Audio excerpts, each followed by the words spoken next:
Let's just quickly remind ourselves why cities are important.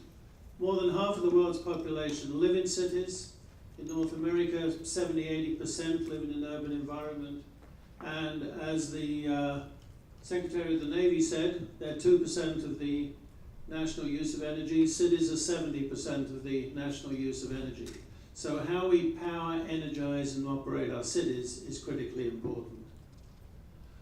Cities are increasingly becoming concerned about the energy question.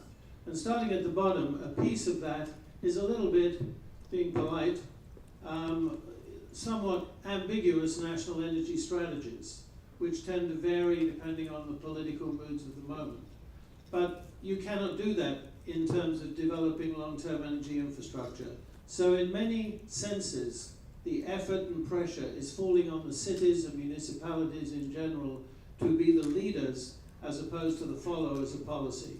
And there's a good history of this back in Europe in the 60s, where a handful of cities like Freiburg in Germany, Copenhagen in Denmark, basically took a lead in a fragmented continental environment.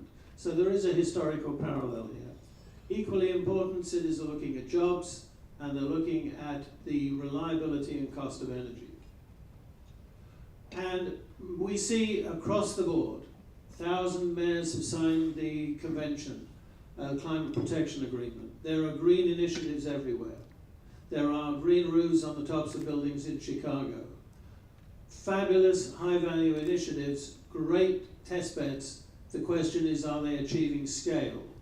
And I think that is one of the critical questions now. How do we move, as the Secretary said, from the good prototype to the production scale at affordable costs?